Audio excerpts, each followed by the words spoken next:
I'm Mary Strunk from the Grants Office. I'm not an alum of Amherst College, but I sure wish I were after working at the Alumni House last night, greeting those who came in last night. Welcome. It's my honor this morning to present to you two people on campus who are really doing great things for the campus. We have, in reverse order today, Laura Draucker, who's our Director of Sustainability. Laura joined Amherst College in October 2014 as the very first Director of Sustainability at Amherst. She relocated to Amherst from Washington, D.C., where she worked as a senior associate at the World Resources Institute. Laura has expertise in greenhouse gas accounting and life cycle assessment. Laura received her bachelor's and PhD in chemical engineering from Villanova University and from the Georgia Institute of Technology. So Laura will be speaking second today. Presentations are going to take about 50 minutes. First, you'll hear from Jim Brassord, who is the Chief of Campus Operations at Amherst College. In Jim's nearly 20-year tenure, he has led numerous planning and design initiatives, which have resulted in the renovation, renewal, or construction of, ready for this, approximately 2/3 of the campus buildings, which I think is a pretty neat stat. Including this one we learned in 2003. A major focus for Jim is now leading the effort for the greenway projects, which include new dormitories and a science center, and a greenway landscape that will redefine and is redefining the East Campus. In addition to Jim's facilities responsibilities, he oversees a number of operational departments, which include dining services, campus police, environmental health and safety, the Office of Environmental Sustainability, and rental housing management. And Jim also serves as the college's liaison with Town Hall and with the business community. So please welcome Jim Brassord and then Laura Draucker.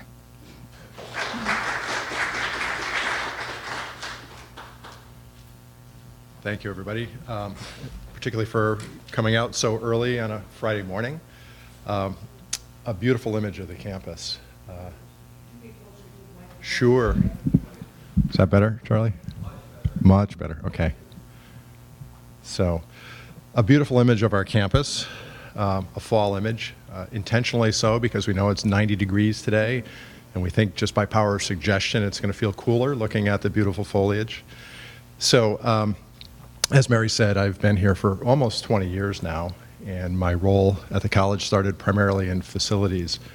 And in my role in facilities, one of the great responsibilities I had was to ensure that we maintained our energy budget. And the energy budget back in those days was a much higher proportion of our overall budget for the college. And the focus on that budget was fairly intense because every dollar saved from that energy budget was a dollar that could be directed towards mission critical things with the college.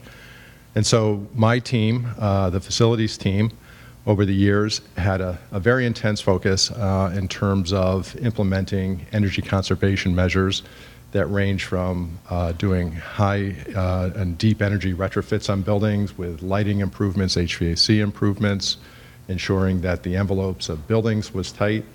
And it was an effort that yielded great results. This is interesting because this started in the late 90s and into the early aughts. And there wasn't really a kind of a deep consciousness about sustainability issues at that time. But as we move forward with these changes, what we began to realize is that we were creating a wonderful intersection. And that intersection was an intersection of financial sustainability and environmental sustainability. And over the years, that notion has fueled our program. And we really have done considerable work on the campus in operational initiatives for sustainability. So I think this image is reflective of the type of approach that we've taken, and that is a very comprehensive approach. This is ore rink, and ore rink, as you can imagine, is a heavy energy consumer, but we did a rigorous analysis with engineers and energy engineers and came up with a plan to both insulate the barrel roof, put what was really an interesting and effective reflective coating on the underside of that roof that not only made the space brighter so that we could reduce the lighting levels in the space, but it served as a kind of high emissivity reflective surface to reduce the radiation heat loss from the ice. So our ice making machine was working much lower.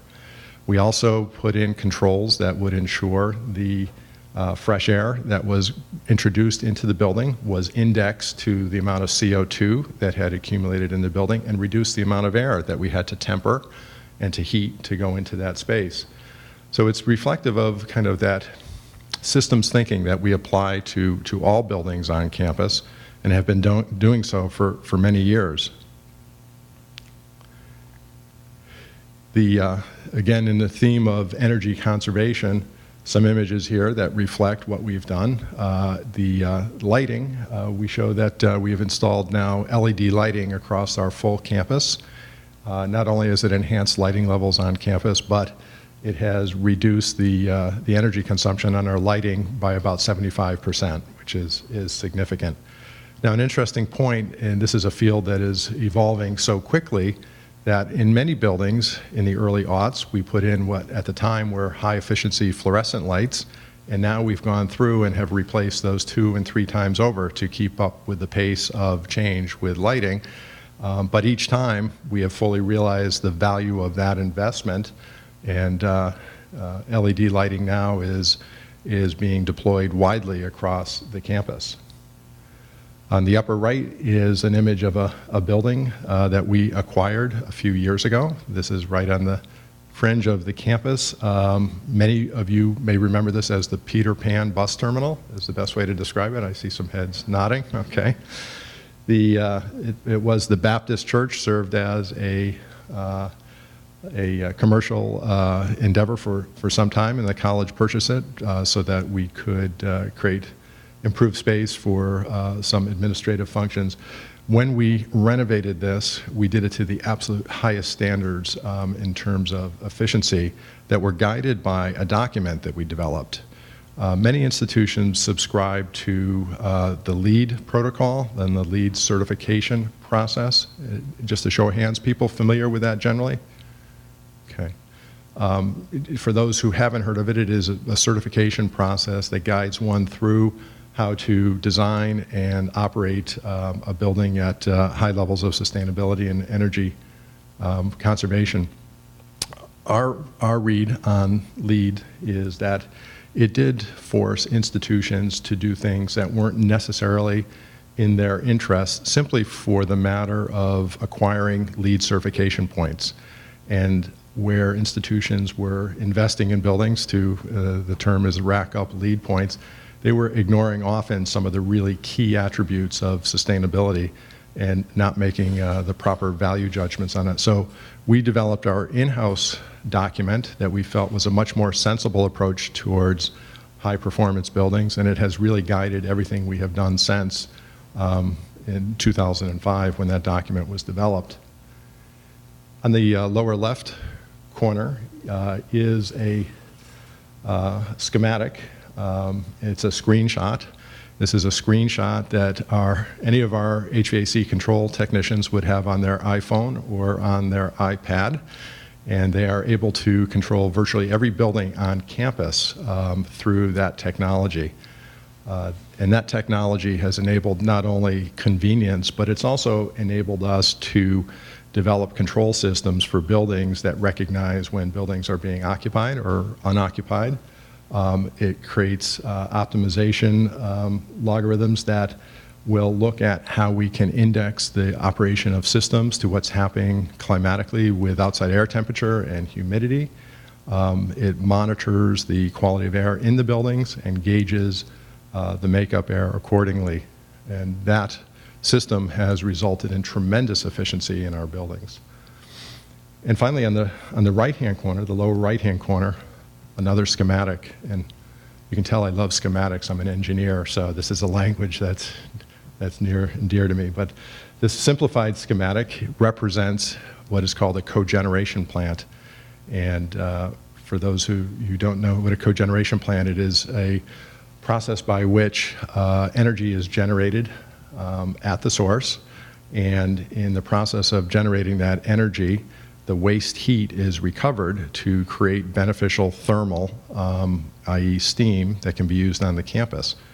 So before building our cogeneration plant 7 years ago, we derived all of our electricity from the grid, which is a inherently inefficient process, about 35% efficient when one considers that there is no heat reclamation at the source, at the remote source. And now we generate about 60% of our electricity on campus with a process that is about 75% efficient. So we have a gas-fired turbine that is used to generate the electricity. From that, the exhaust of it is exhausted through what we call a heat recovery steam generator. I apologize for all the technical jargon, but the heat recovery steam generator supplies a good portion of the campus heat, and that's really free heat. That is heat that would have been wasted at the source if not for this plant.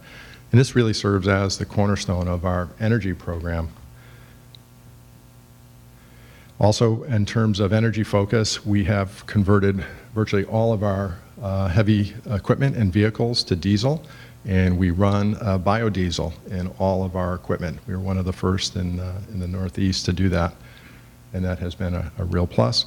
In addition to a zip car program, we were the first college in the country to have zip cars on campus where students who are 18 were allowed to drive. And as a result of that, we now have 200 fewer students who have cars on campus. So that does translate to, I think, a real positive outcome. So over the past few years, dating back to 2006, 2007, we have made a significant impact in terms of the college's carbon emissions. It is not only as a result of the cogen plant and our commitment to energy conservation, it also reflects our commitment to using cleaner fuels. And we have converted the campus from a campus that was heavily dependent upon number 6 bunker oil, which is a very dirty fuel, if you will, both in terms of carbon and as far as particulate.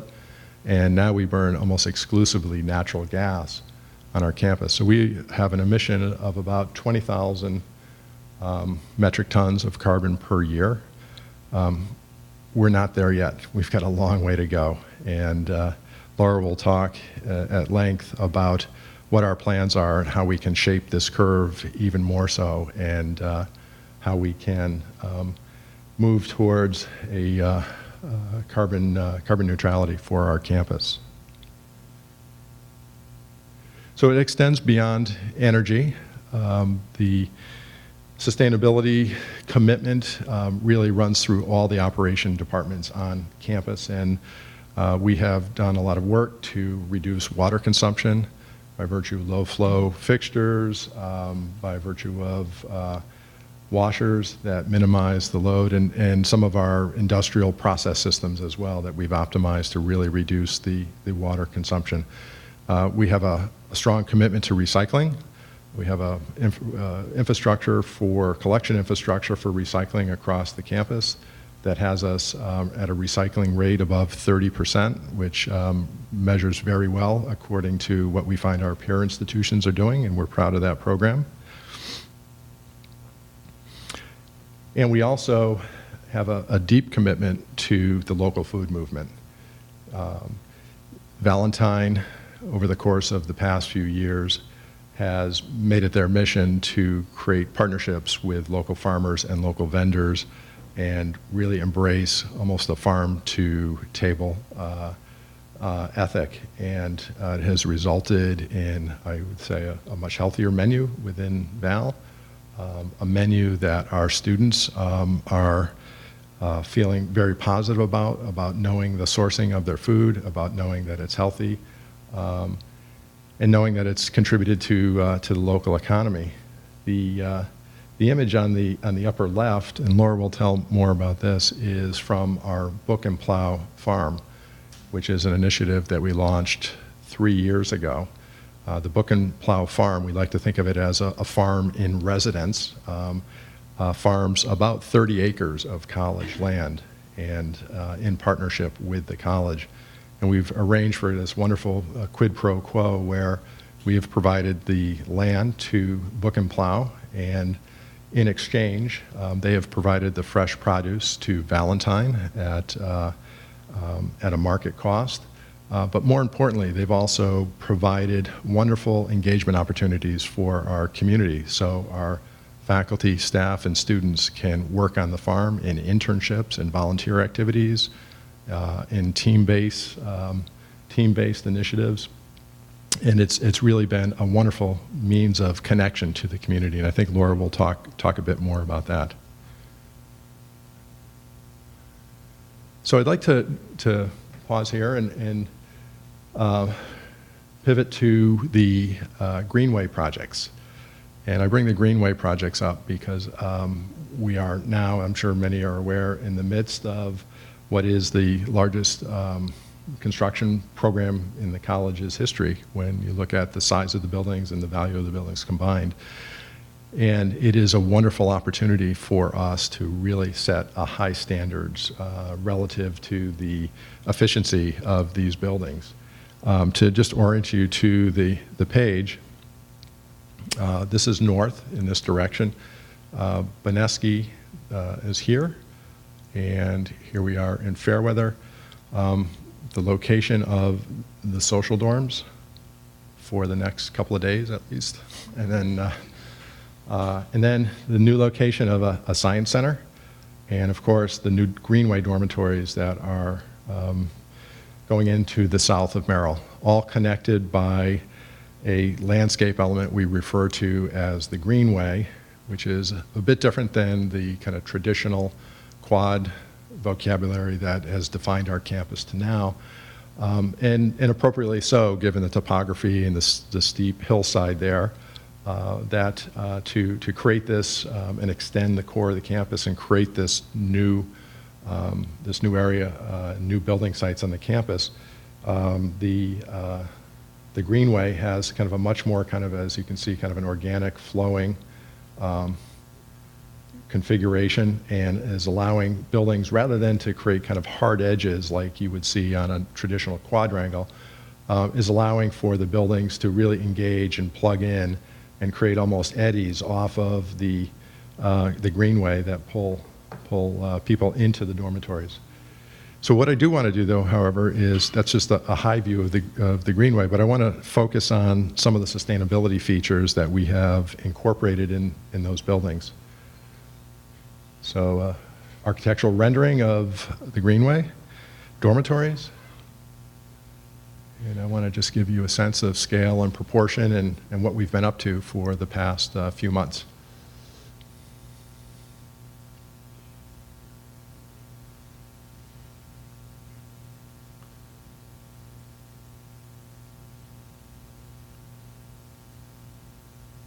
Okay.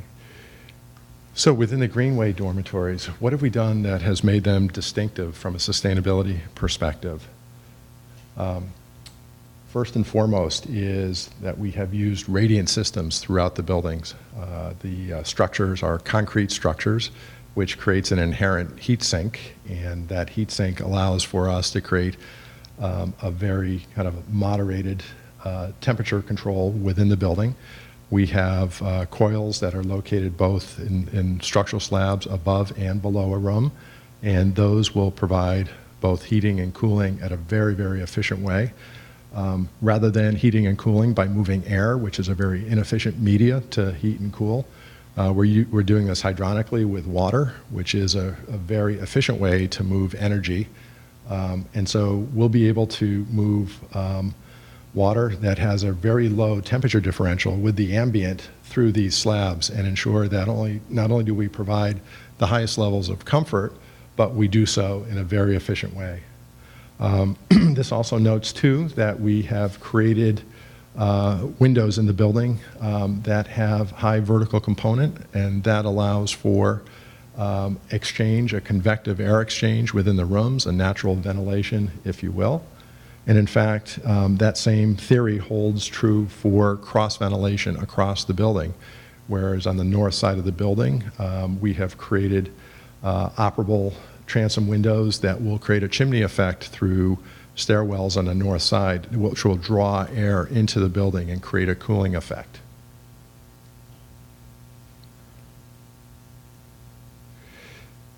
I mentioned that the inefficiency of heating or cooling with air, and if you were to charge just fresh air into the building and heat it or cool it and then exhaust it, there's a lot of BTUs that are wasted. So what we have done within this building is we've put in enthalpy wheels, and the enthalpy wheels take the exhaust on one side and transfer the latent and sensible energy in that to the air that is being charged into the building, and greatly increases the efficiency of heating and cooling and exhausting those buildings.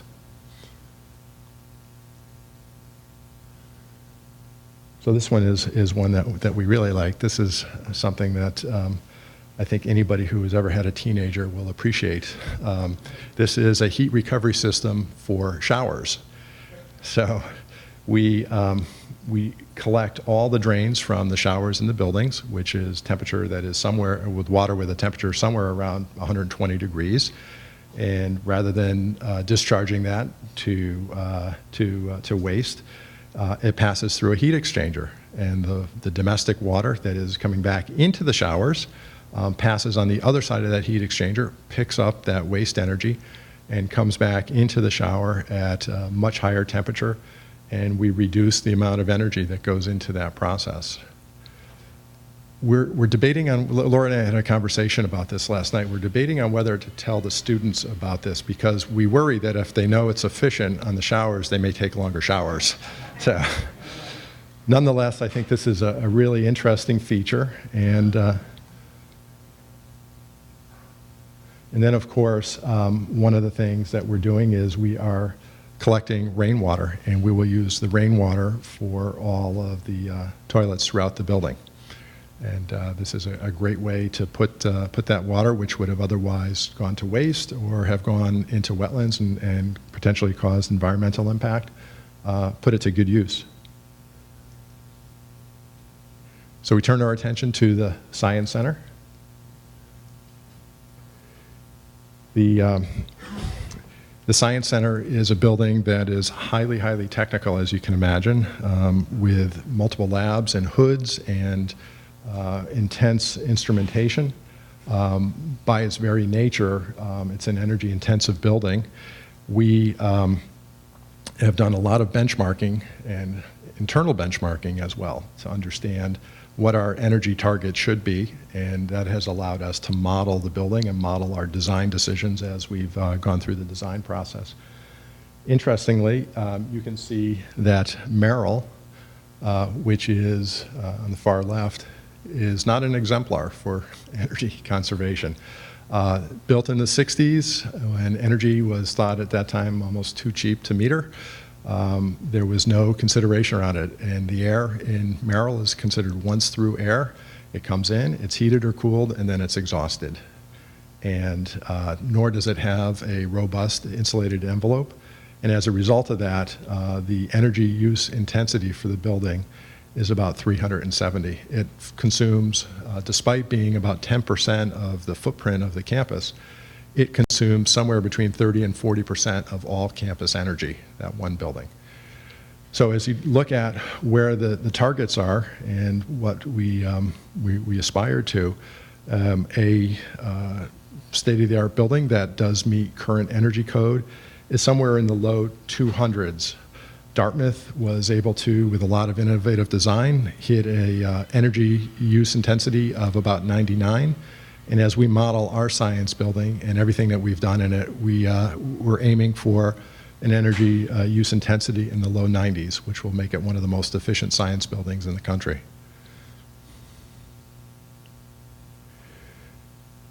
This image is just to reflect kind of the painstaking detail that we've gone through in how to reduce that energy. And this is the lighting schematic for laboratories, and how what we've been able to do is really change the notion of, in a laboratory, creating bright ambient light, flooding the whole space with light, to becoming something that's much more task-oriented at the counter, and then also ensuring that there are sophisticated controls that understand when laboratory bays are being used or not used, and using the high-tech LED lighting. So that was a considerable savings with energy. There's so many other features to mention, but I do know there's limited time, and I do want to be able to give Laura time here to really talk about what we're doing going forward, and in terms of what our goals are with the Office of Environmental Sustainability. We have over the years had a great track record of operational success, but Laura coming to the college, I think, is a real strong signal that we want to integrate those operational successes into the culture of the campus and ensure that we're really making a difference with our students, that we are exposing our students to these concepts. We're helping to shape the ethos of the institution. And with that, I think I'll ask Laura to step up and review her work.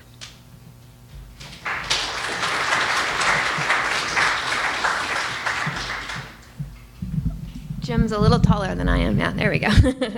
Thank you. Thank you, Jim. Glad to see such a great crowd at 9.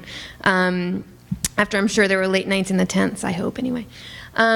So thank you. It's been such a pleasure joining the Amherst community over the past almost 2 years.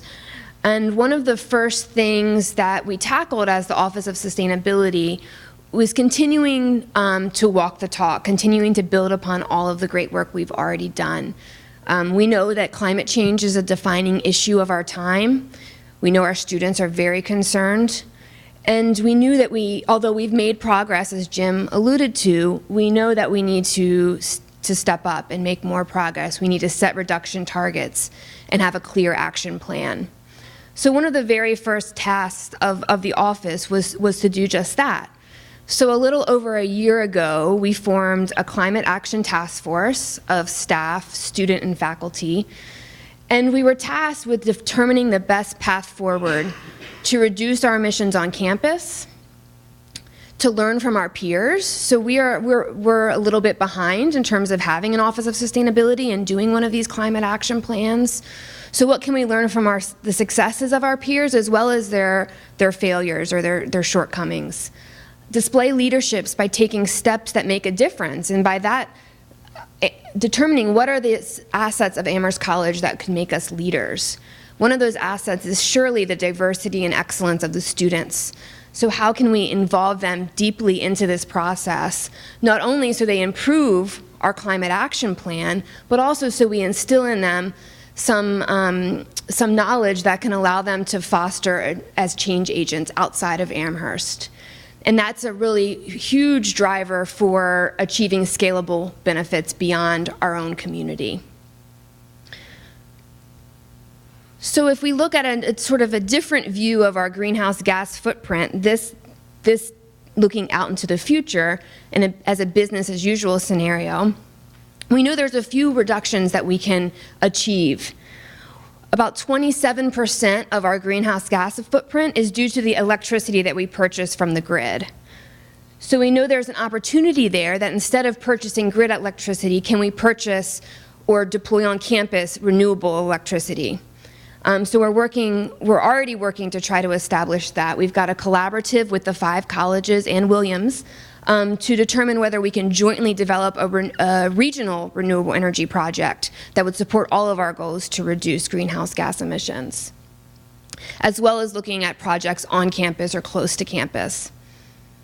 In addition, if we continue down the path that Jim described of making all of our new buildings and retrofitted buildings to the highest standard of energy use, we will continue to see reductions through planned projects into the future. But what about the rest of these emissions? How can we tackle the rest of this chart? Well, there's a few different options and more than this listed, but just as some examples, we could do more electrification, run more of our buildings on electricity, which would therefore open up more opportunities for renewables. We could do additional deep retrofits and more buildings. This building was updated in 2003. Technology has changed a lot since then. What additional updates could we do? We need to promote behavior change among ourselves as faculty and staff, but also, of course, among our students.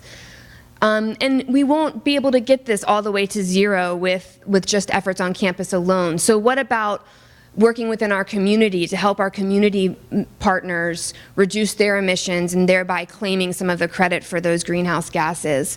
Or maybe even going to the more traditional offset route of buying offsets in a national or global market. And there's debate about the effectiveness of those approaches, but some of our peers are going in that direction because they haven't been able to reduce emissions on campus. So where do we go? I mean, these are some examples, and what we know is that we're going to have to utilize all these and more as levers to reduce our emissions. Nothing is going to be sort of a one-stop shop in terms of reducing. So how do we pull all these levers? And how do we do so in a way that's innovative? The traditional approach here is to just begin carving out additional chunks. Very sort of, just step by step, very not very integrated with all of the potential options, and you take off chunks with different projects until you reach a point where you can, and then you buy offsets. This is what many of our peers have identified as their plan, and we're noticing that many of them are actually redoing their plan now because they're finding that this is not really getting them to making enough progress that they would hope to see. So what we would like to do, we know how much emissions we need to reduce. We know how much those emissions would cost if you think about the potential damages of climate change as well as the avoided damages by reducing greenhouse gas emissions. So we know how much money it might take to do that. What if we take that money and start spending it now in a very integrated way? So this is what we're envisioning in terms of our climate action. Having a fund that supports 3 basic pillars of activities concurrently. A green revolving fund, where a green revolving fund is a fund dedicated to energy conservation projects on campus. We will have a process where anyone in the community can put input projects that they think will reduce energy. We would ask them to identify some parameters, payback, greenhouse gas reduction, cost of the project, and we would fund projects out of that fund. And then as those projects save energy, that energy savings goes back to regenerate the fund and keep growing to be able to support more and more projects. A small function of that will also be money to support student innovation projects, perhaps projects that don't have a clear payback, but that could really involve students, could be very innovative, and if they're successful, have a huge impact not only on the campus, but beyond. We see the role of a campus and community investment fund.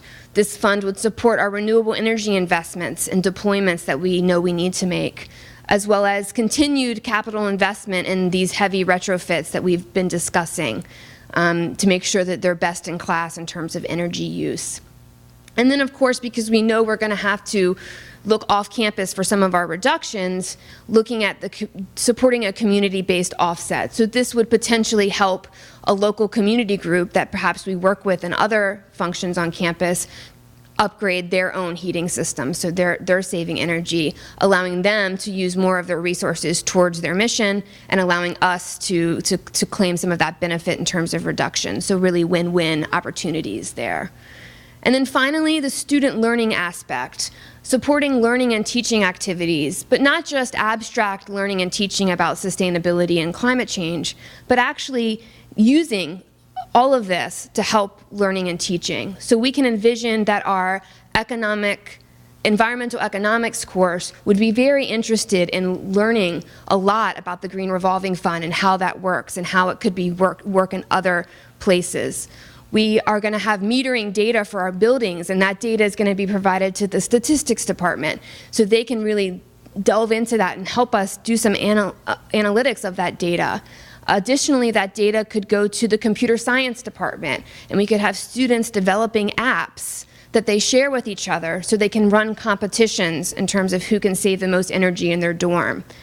The community-based onsets would have to have a very strong tie with the students. So students are really understanding and learning about the challenges that community members face in trying to save energy.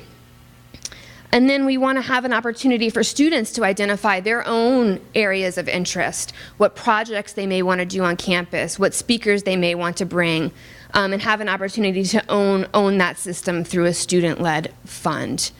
So this is how we hope to become leaders in this space, by taking this integrative approach to our climate action, not just looking at one lever at a time, but really concurrently using all the tools in the toolbox, if you will.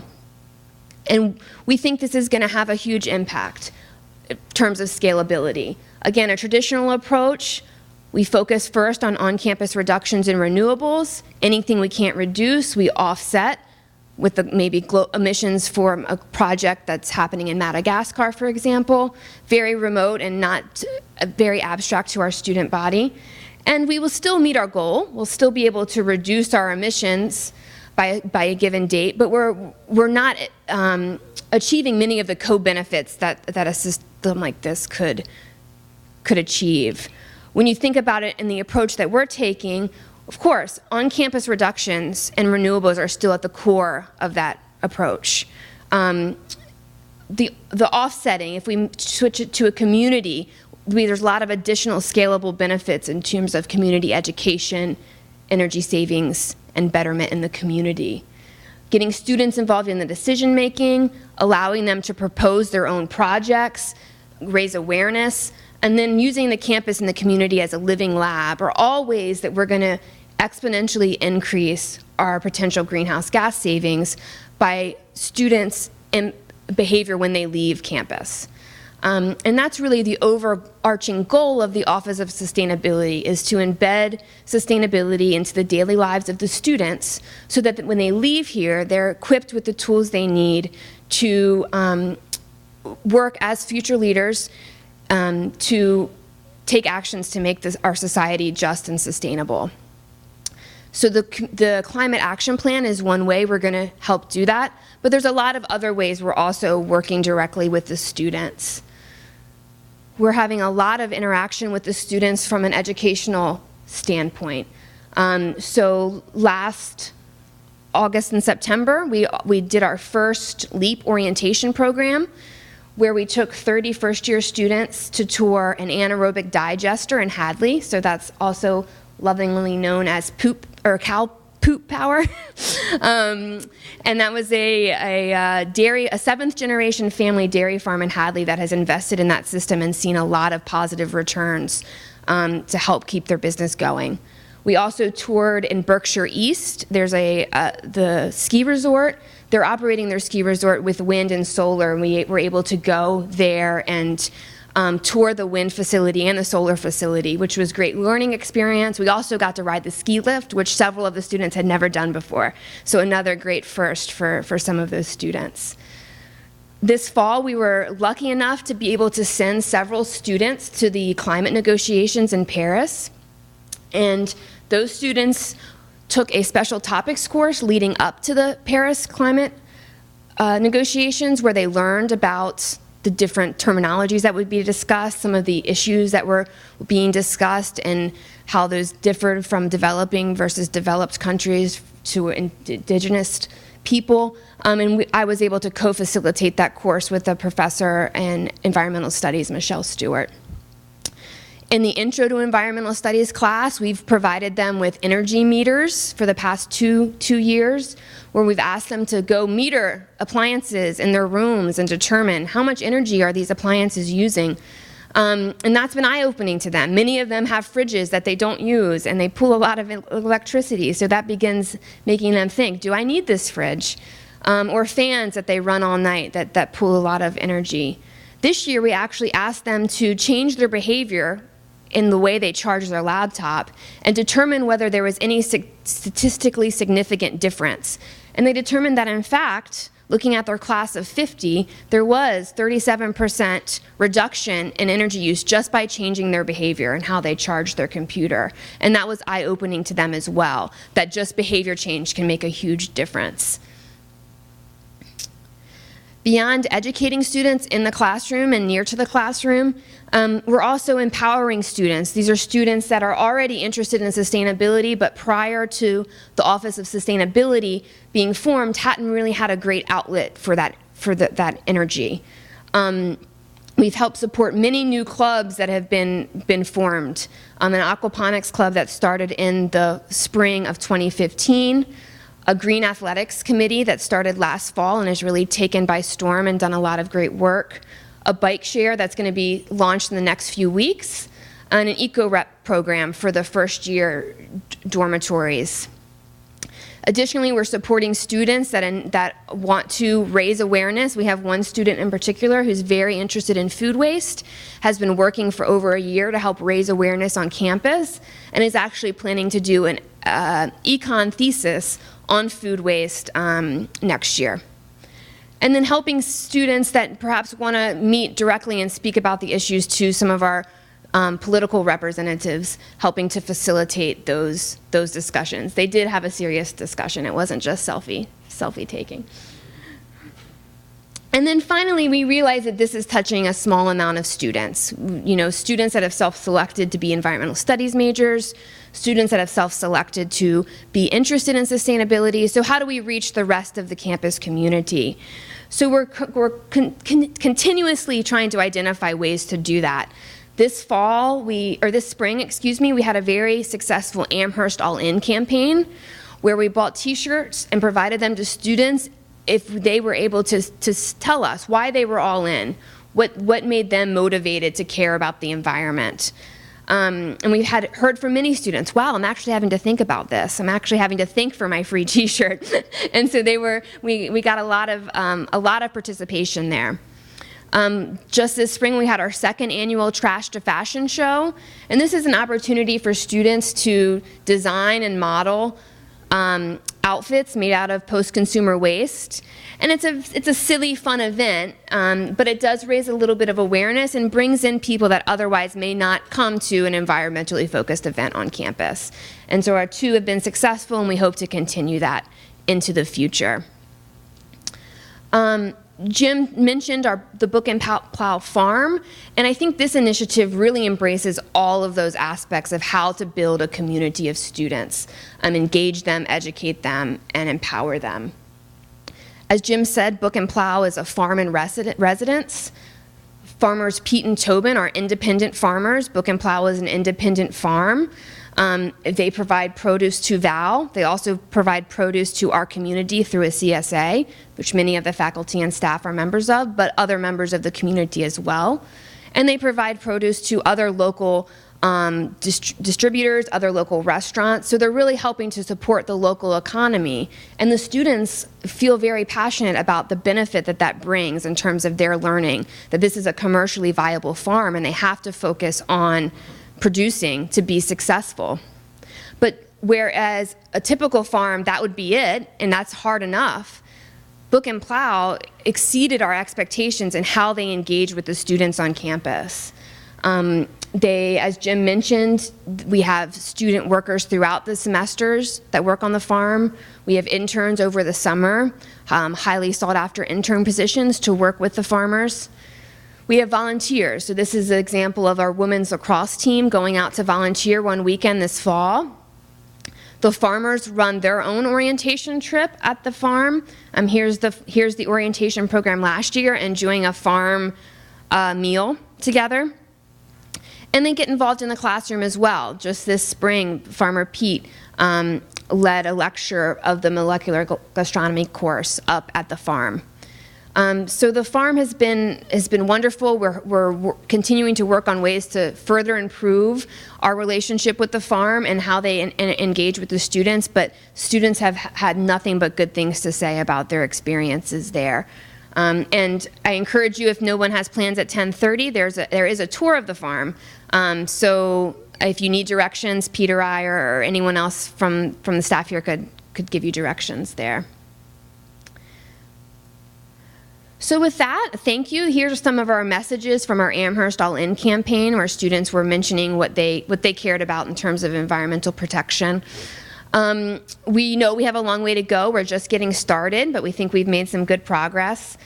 Please feel free to reach out to me or follow us on social media. I also have a few patches and stickers of a student-designed logo for the Office of Sustainability that you're welcome to grab. And with that, Jim and I will be available for questions.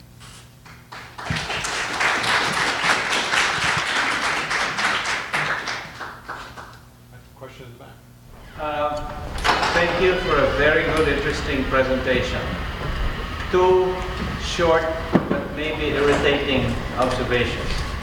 First, the Merrill Science pedestrian entrance looks like that of a public housing notorious project in Chicago. It is surprisingly ugly. Second, your presentation of the bird's eye view of the greenway construction, there's not one tree in that presentation, a big, big expanse. So I think you should rename it the Brickway, designed by brickheads. So let me comment maybe on the second one. That's the easier one. So I did mention when I showed the site plan that the greenway was a landscape element that connects these buildings and this portion of the campus. One of the things I didn't say, however, is that the greenway will be heavily landscaped. And whereas most of the campus is kind of tightly manicured and really restrained in its aesthetic, the greenway is going to be much more lush. It's going to have a lot of trees and bushes, a lot of native species.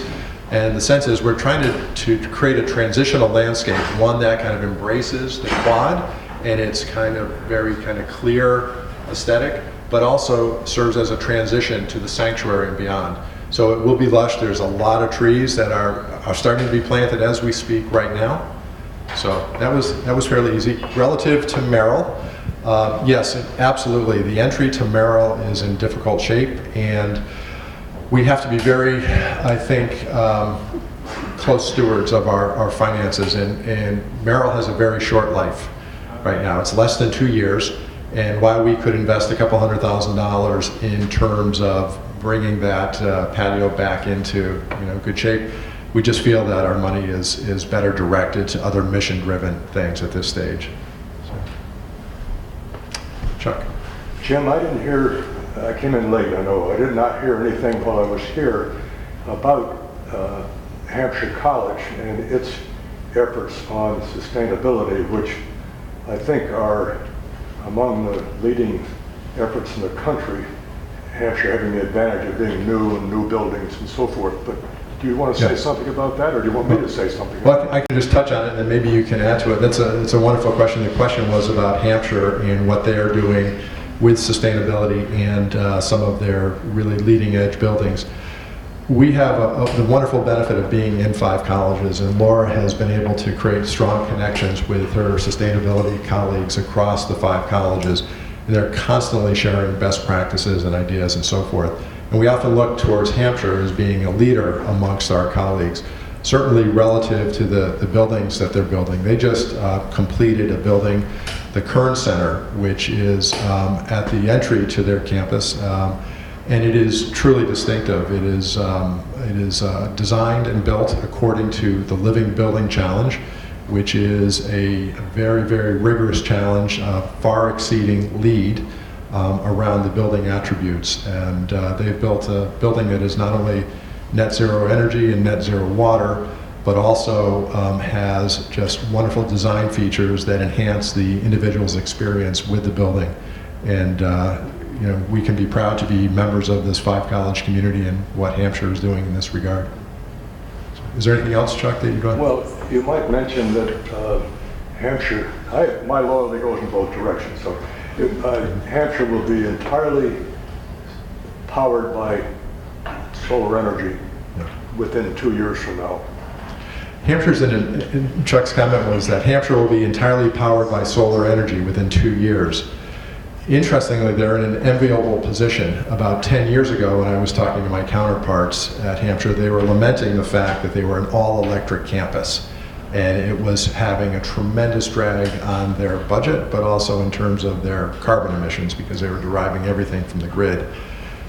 That paradigm has completely shifted now, and they're very pleased that they're an all-electric campus, because now they're able to, through installing photovoltaics and also through creative purchasing, PPAs, power provider arrangements, able to have almost entirely all new, all renewable power. So they are in a good position relative to that. We're enviable of Hampshire in that regard. In the green shirt. Thank you. This is really inspiring to see how much Amherst has done since I've been here. Just the commitment of the staff and the school and the students. And sorry I didn't make it right at 9. And I just had probably, not as critical to the whole planet's survival issues that to me are part of environmental sustainability, that colleges are notoriously some of the worst environmental actors in terms of pesticide use. So I guess I have 2 questions. One's about how pesticide use if that has evolved on campus. And the other one is with the resources of Amherst and all the list of ways we can influence climate change sort of by our leadership, reading about the new science, they're seeing about the new science center, I'm wondering how much of the knowledge we have with that kind of detail we could make available to other schools with no charge. Like as our commitment to say, we invested in this kind of incredible building science, and now it's available for anyone to use. Well, that's a great question. I should say that colleges and universities are very generous in terms of sharing best practices. And while the Science Center is going to be a standard bearer for energy conservation, we borrowed heavily from a lot of other institutions in terms of the features that they had incorporated, and spent countless hours traveling the country looking at these features which we have incorporated. So we're going to be very generous in sharing our information as kind of incrementally we've improved things as well too. And we're also working with our communications department to determine how we can best really put this into the social media and through our web, and really bring some attention to it, because we're quite proud of it. And then relative to the question about pesticides, so we do have an integrated pest management program here, where what we try to do is use pesticides as a very last resort. So we're using all other different means, organic means and so forth.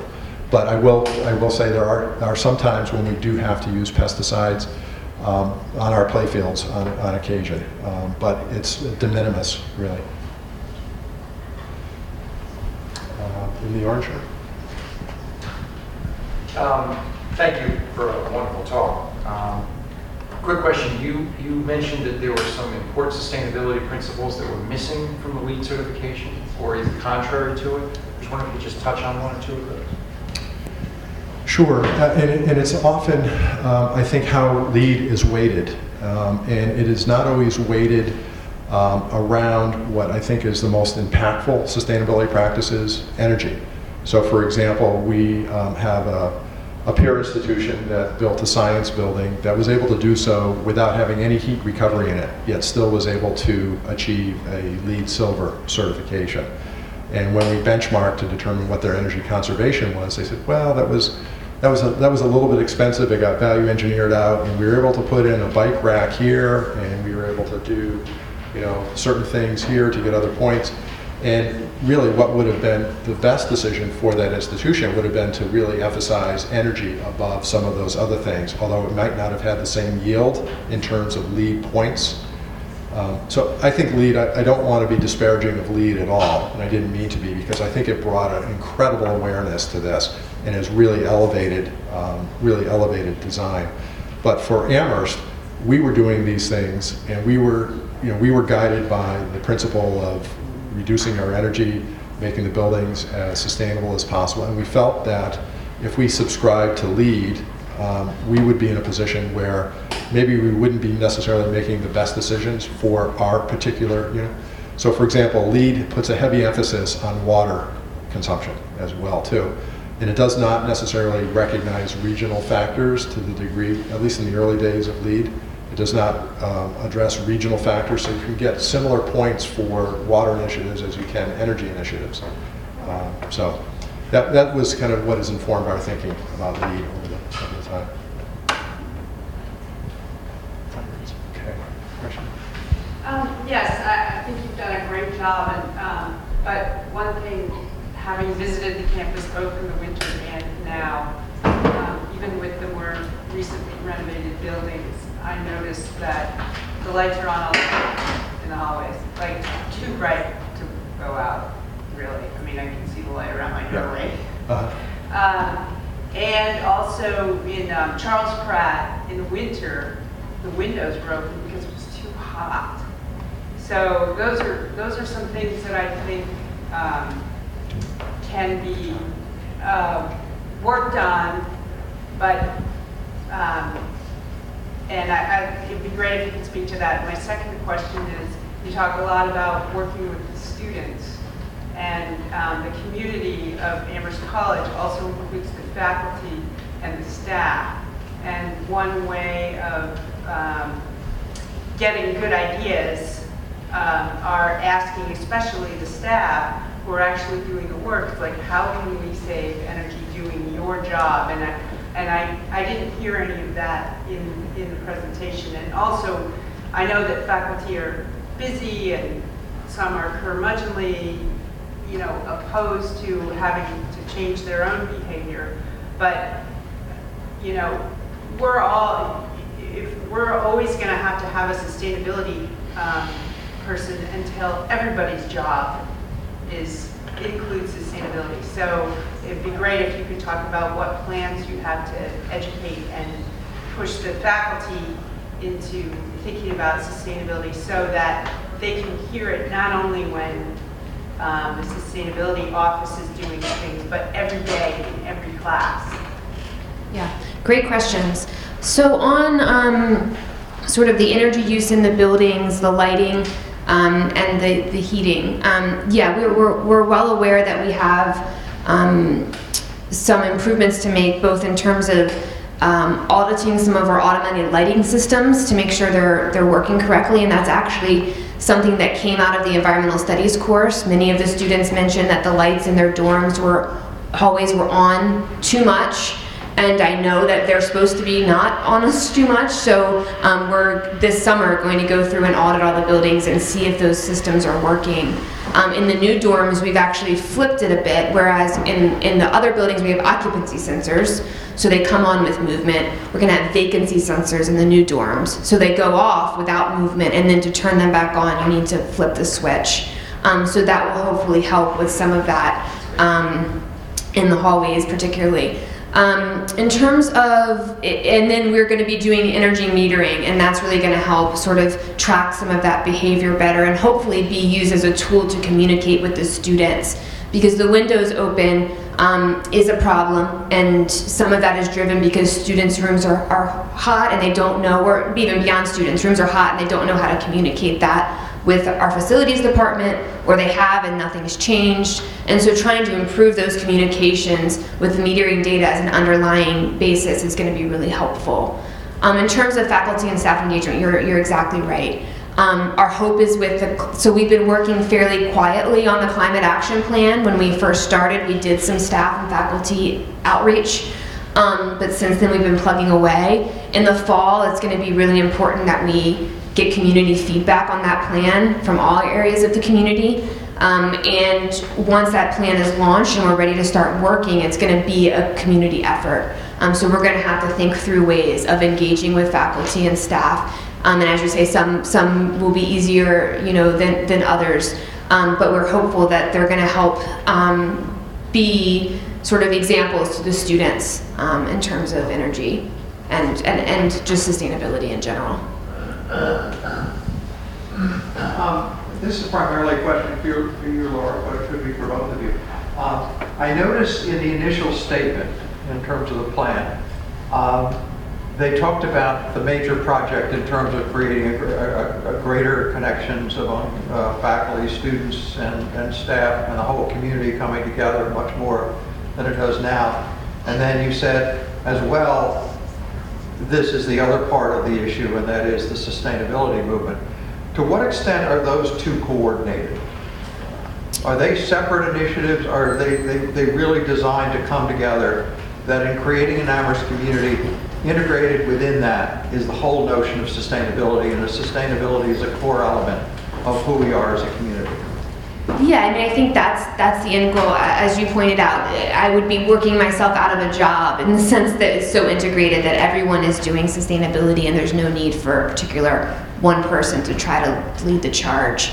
As Jim mentioned, part of my role coming in was to help do some of this connection. There is sustainability happening in dining, in facilities, in the classroom, in student groups, but no place to really bring it and communicate that. And that's still a very large work in progress in terms of both bringing some of those things together as well as helping to continue to embed sustainability among the campus. I don't know if you have anything to add. Yeah. Yeah, I think it really happens at two levels. We talked about the climate action plan, and that is kind of the centerpiece right now of sustainability. And that is going to be a broad integration with the campus community, and it's really critical that we get full engagement in it. We have a task force right now of students, faculty, staff. It numbers about 15 or 16 of us total. And that has had a real kind of multiplier effect because these faculty have gone out and talked to their departments. Our students are engaging the clubs that they're working with. So the climate action plan is really critical. But I'll see in Laura's everyday work, I mean, this is one of her primary charges. We have had a lot of good success at an operation level, but it was hidden, it was behind the scenes. And Laura has really shined a bright light on it, has brought that to the surface, has been able to get our students to engage in it and to use it and to really embrace sustainability. And really that's her focus. So I think we've got time for just one more question. With all the upgrades, what are you doing with the old material, especially the light bulbs? You said you had to do this a couple times last couple of years. So we, over the past 15 years, we've done a number of projects. As I said, it's almost 2/3 of the campus footprint. When we demolish, we take all the construction and demolition waste and we recycle it. We actually segregate it at the site into different materials, and then it gets shipped to different places, different markets. So the recycling rate on buildings is actually very, very high. Of course, sometimes within buildings there is waste that has hazardous elements in it. So we have to work with what all the state regulations are on that. Light bulbs, particularly fluorescent lights, have elements in them. So we treat fluorescent lights as hazardous waste. And we work with a hazardous waste hauler, and it's brought to a facility where it's rendered. We follow it cradle to grave and just ensure it's being disposed of properly in special landfills or through different means. So I think that's it as far as time. I just want to thank everybody for your time and attention, and thank you.